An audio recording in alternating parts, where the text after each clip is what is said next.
we will also be challenged with sadness and grief, and we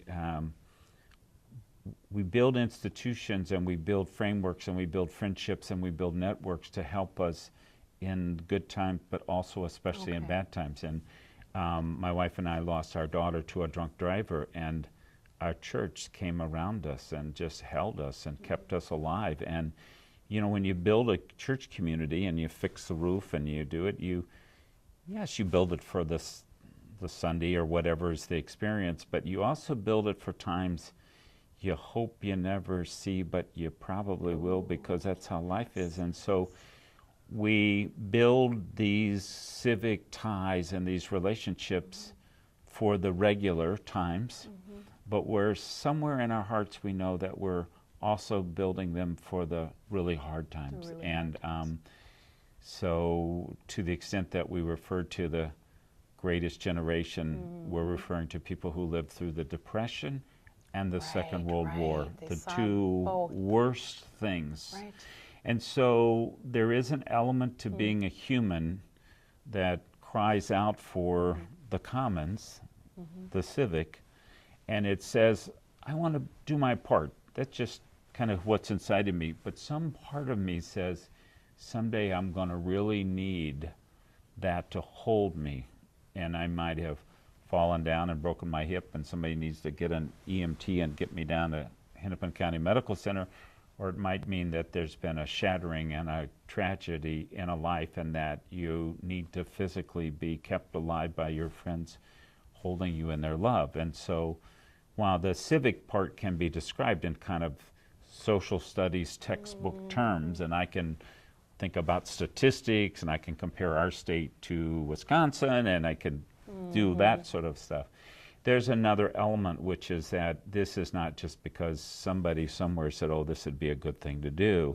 This is because people have chosen to create families, and to create families within networks of community, and create communities within the context of a civic society. And we don't often all agree on anything, but we have agreed that we are here together on this planet in this place. And so then from that point, then how we have chosen in this country, we use the word democracy to describe our systems. Other people use the same word to describe very different systems.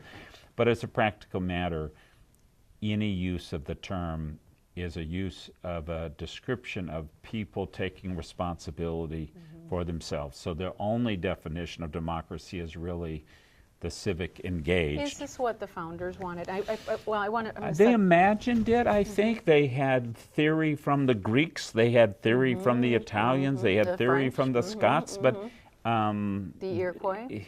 Everywhere, and they had their own family experience, and they had 200 years of their own experience within their own chambers and their own legislative body, and they had that bad experience with King George and with the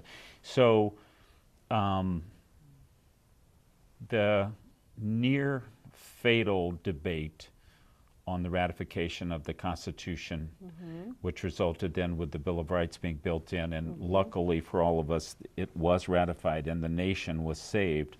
But not without tremendous tensions. Yeah, this was a signal that this is a very complicated problem, and part of its difficulty was the question of slavery, which then got pushed off, and it took a bloodbath of almost unconscionable size, what we call the American Civil War, to settle out an element that had just been pushed off in order to secure agreement for the original Constitution and for the original Bill of Rights. Are you saying that the issues that get pushed off, and these are the hardest issues, are they the issues most likely to result in the worst outcomes? Well, I don't know if we know enough of the thousands of years of human history, but this is the time period of the 150th anniversary of the American Civil War.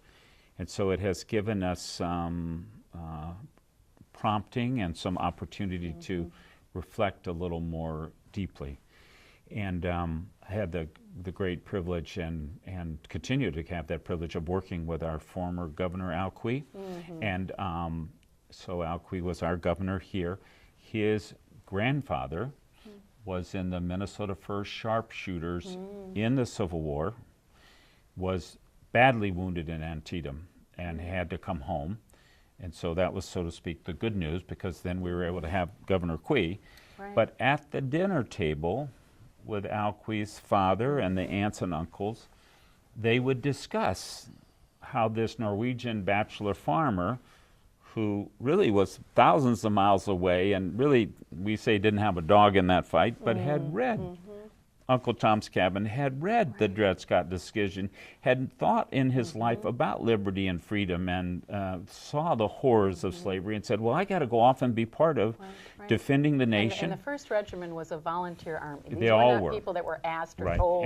And he was a sharpshooter, which put him in an elite. But when he came back, he passed those values through the generations down to the grandkids and to Governor Quee. These became his lifelong commitment and work in the civic world in the question of education and civil rights, leading these struggles in the Congress and here.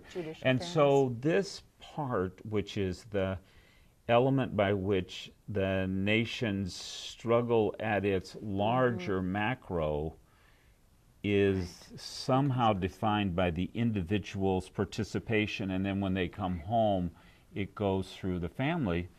My father was in that Second World War and saw people die of hunger in front of him, came home and said, I'm going to do something about world hunger, took his opportunity to go to college, became a scientist, did that, and passed those values down to me.